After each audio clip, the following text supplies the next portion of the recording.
Wow, কি সুন্দর একদম দেখতে grill chicken, Chinese grill chicken.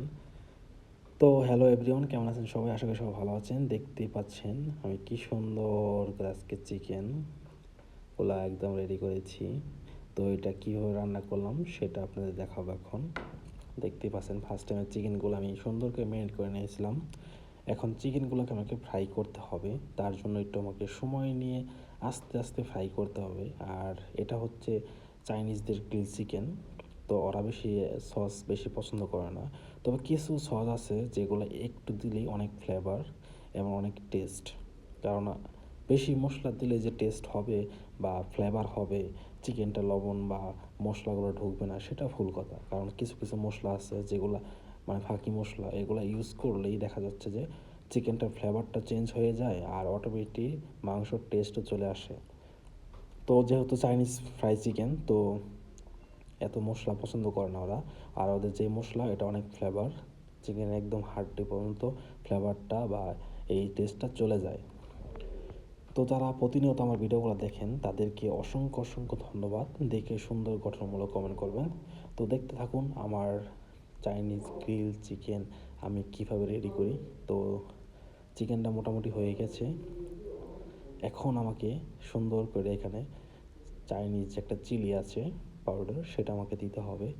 এই চিলি পাউডারের ভিতরে সব কিছুই একদম দেওয়া আছে। ফার্স্টে আমি ম্যারিনেট করে নিয়েছিলাম, তারপরে চিলি পাউডার দিলাম। এটার ভিতর টেস্ট দেওয়া আছে, সব কিছু একদম মিক্সিং করা একটা মশলার সিস্টেম। তো এটা দেওয়ার পরে বেশিক্ষণ রাখতে হবে না আমাকে। তো দেখতেই পাচ্ছেন আমি পুরো চিকেনটার উপরে আস্তে আস্তে দিয়ে দিচ্ছি এবং চিকেনটা সুন্দর করে উল্টিয়ে দিচ্ছি। এভাবে সম্পূর্ণ চিকেনটাকে উল্টিয়ে দিতে হবে আমাকে।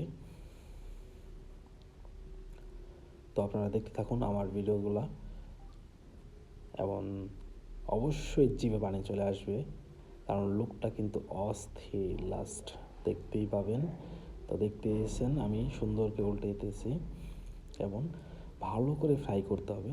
আমার যেটা ফ্রাই করেন সেখানে মোটামুটি 70 পিস চিকেন ফ্রাই করা যায়, চিকেন লেগ। আর আস্তা মুরগি যদি ফ্রাই করি, মনে করেন যে 6 থেকে 7 পিস চিকেন আস্তা ফ্রাই করা যাবে। অনেক বড় এটা দিয়ে আমরা সাধারণত মজার কাজগুলো করে থাকি। তো দেখুন কী সুন্দর আবার উল্টে মরিচগুলো দিয়ে দিচ্ছে এপাশেও। তবে খেতে কিন্তু টেস্ট হয়েছিল, কারণ এটা স্টিম রাইস দেওয়া খুব একটা খেতে টেস্ট লাগে। আর এই মরিচের গুঁড়োটা অনেক টেস্ট। ফাইনালি দেখতেই পাচ্ছেন কি সুন্দর একটা লুক চলে আসতেছে চিকেনটার উপরে। ওয়াও, বিভিন্ন দেশের বিভিন্ন রকম টেস্ট চিকেনের। তো সবাই যার যার নিজের দেশের টেস্ট পছন্দ করে। তো চাইনিজরাও তার নিজের দেশের টেস্ট পছন্দ করে। থ্যাংক ইউ সো মাচ এতক্ষণ ধরে ভিডিও দেখার জন্য। ভালো থাকবেন।